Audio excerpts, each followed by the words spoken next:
Yura, apa kabar? Sambut Mira dengan senyum lembut saat Yura datang menjenguk kala itu bersama dengan Yunho. Mira, bagaimana bisa? Apa yang sudah terjadi padamu? Tanya Yura yang kemudian bergegas mendekati Mira di ranjang pasien. Aku pikir kita tidak akan pernah bertemu lagi setelah hari itu. Namun sekarang aku bisa melihatmu lagi. Rasanya sungguh melegakan sekali. Mengingat dulu aku belum sempat mengucapkan terima kasih padamu dengan benar.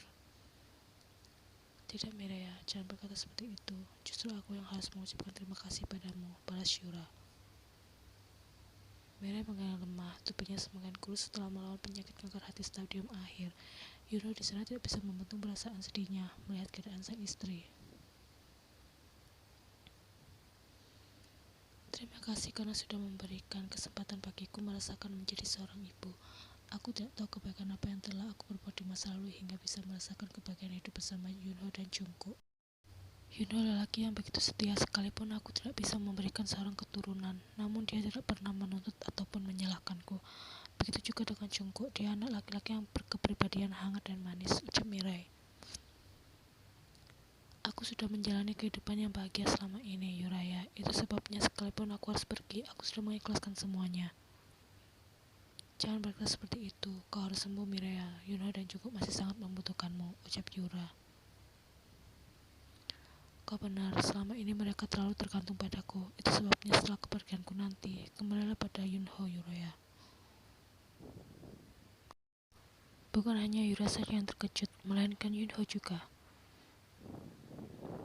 Kalian berdua berjanjilah padaku, ucap Mirai sembari menyatukan tangan Yunho dan Yura di sana.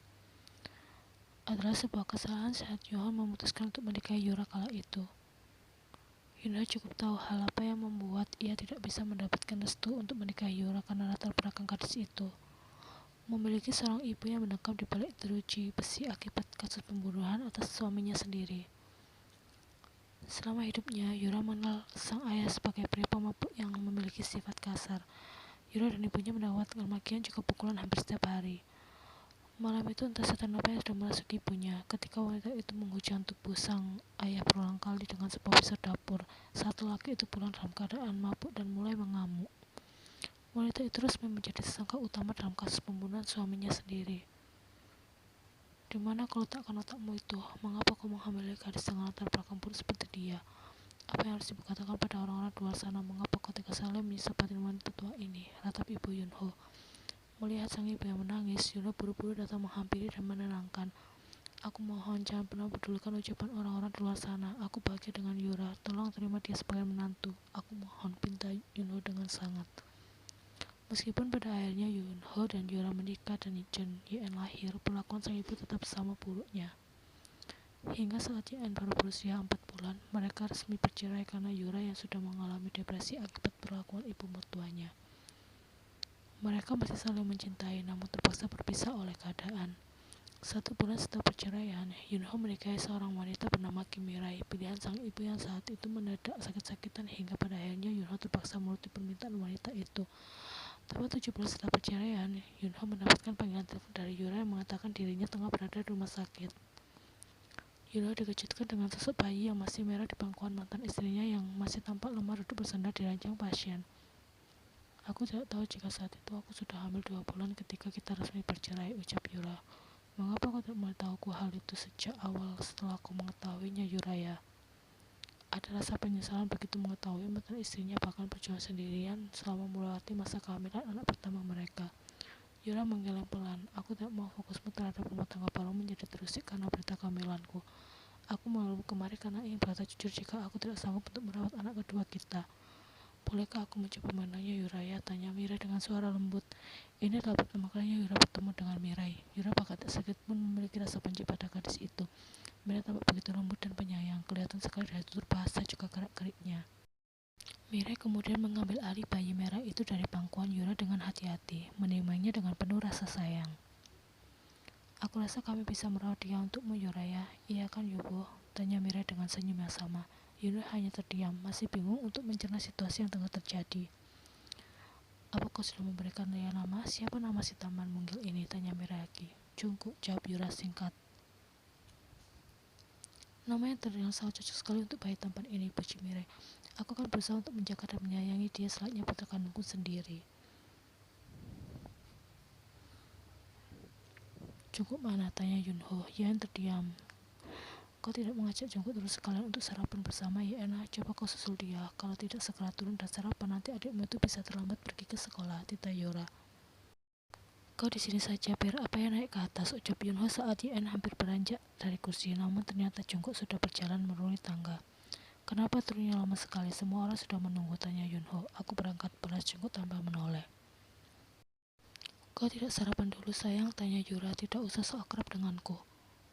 Jon Jungkook, jaga bicaramu. Yura ibu kandungmu, hormati dia, sentak Yunho. Ibuku hanya Kim Mirai, balas Jungkook tak kalah sengit. Yunho sudah akan menghampiri Jungkook di sana, namun Yura buru-buru mencegah. Sudah ibu, lelah Yura, anak itu benar-benar kurang ajar. Wajar jika Jungkook masih merasa asing dengan keberadaanku. Dia hanya butuh waktu untuk terbiasa. Perlakuan Jungkook pada Yura membuat Yeon merasa sedih. Meskipun tidak mengatakan apa-apa, Yeon tahu sebenarnya perasaan wanita itu tengah terluka.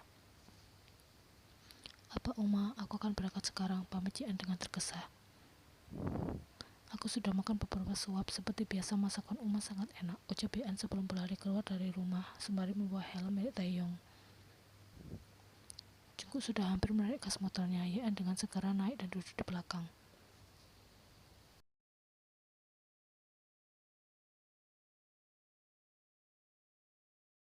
Meski pada akhirnya Jungkook membawa serta Yeon, namun dia berulah dengan menurunkan Yeon di tengah jalan. Taeyong yang kebetulan tengah melintas kemudian membawa motornya mendekati Yeon di sana. Ayo naik, Taeyong kumawo, balas Yeon terharu. Aku hitung sampai 3, kalau kau segera naik, akan aku tinggal. Yeon dengan segera naik ke atas motor Taeyong. Kau bawa helm yang lain ternyata. Aku mau mengembalikan helmmu yang ini, ucap Yeon di belakang setelah motor melaju. Helmnya itu kau simpan saja, balas Taeyong. Untukku, Taeyong mengangguk. Kau baik sekali padaku, tidak salah jika kau menjadikanmu sebagai teman. Aku belum mau sebagai teman ngomong-ngomong. Yeon mencibir, dasar pria berhati dingin. Tunggu saja sampai kau dengar berita tentangku. Setelah itu kau pasti akan pergi menjauh.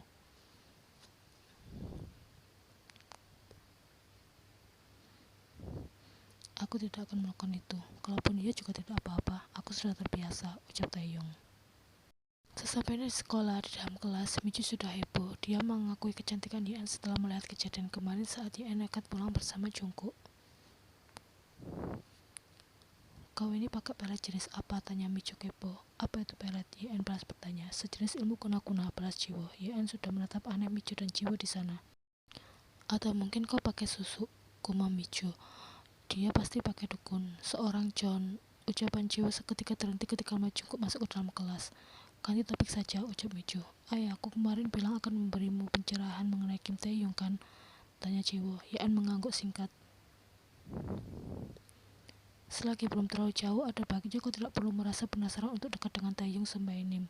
Dia memang sangat tampan, tapi sangat tidak recommended untuk dijadikan pacar, suami, ataupun ayah dari anak-anakmu kelak, ucap Jiwo dengan angan-angan yang agak kejauhan.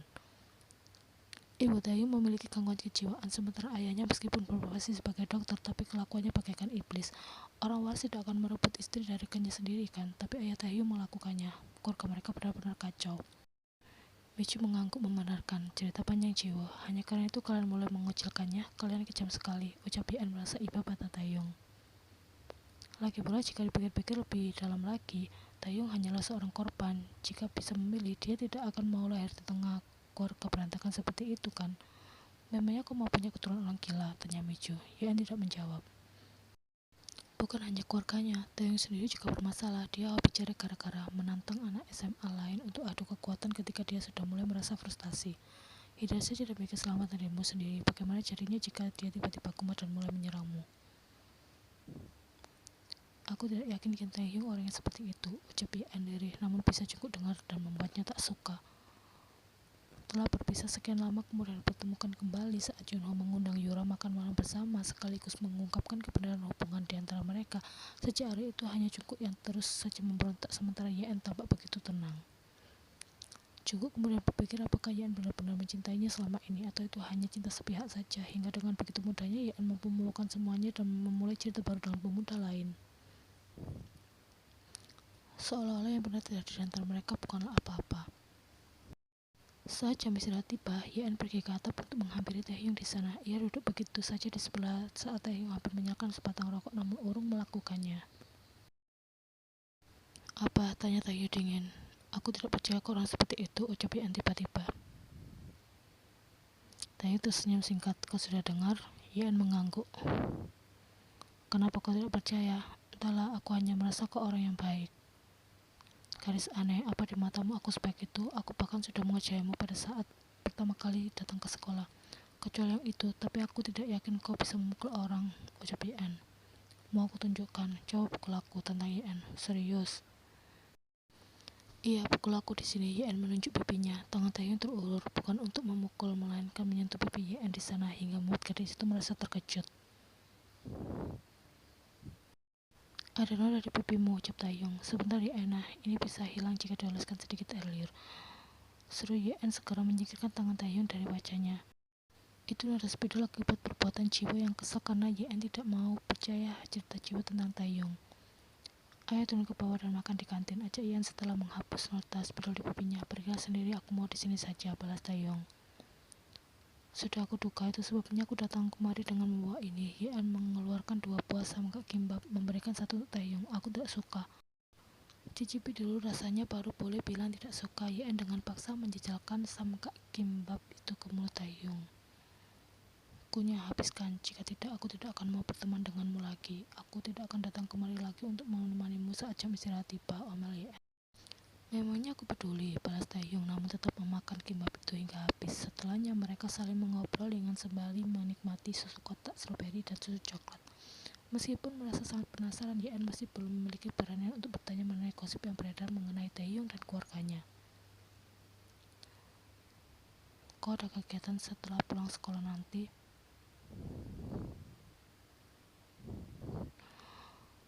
Selamat sore, saya Kim Taehyung, teman Yan. Sahabat Taehyung ketika ia mengantar Yan pulang ke rumah pada pukul 5 sore. Silakan mampir terlebih dahulu, ucap Yura. Tidak bisa, Oma, Taehyung bilang setelah ini dia masih ada urusan, balas Yan. Taehyung mengangguk benarkan. Mungkin lain kali saja saya akan mampir kemari. Ya sudah kalau begitu, hati-hati di jalan. Terima kasih karena sudah bersedia mengantar Yan pulang, ucap Yura. Sama-sama, kalau begitu saya permisi, balas Taehyung berpamitan. Setelah Taehyung pergi, Yura segera membawa Yan masuk ke dalam rumah. Siapa pemuda itu? Apakah calon menantu Oma? Goda Yura. Apa yang Oma bicarakan, dia hanya sekedar teman. Teman mana yang memberikan seorang gadis sebuah boneka tanpa maksud tertentu? Maksud Oma ini, Yan mengangkat sebuah boneka sapi berukuran besar di tangannya. Kami dari Thomson, kebetulan dia mendapatkan ini dari mesin jahit setelah aku bilang ingin melihat keahliannya. Begitu ceritanya, jadi Oma jangan salah paham, jelas Yan. Meskipun begitu, Yura tetap saja tersenyum menggoda. Oma, aku serius. Pergilah ke kamarmu dan bersihkan diri. Setelah itu kita makan malam bersama, balas Yura. Di lantai 2, Jungkook sudah menunggu kedatangan Yan.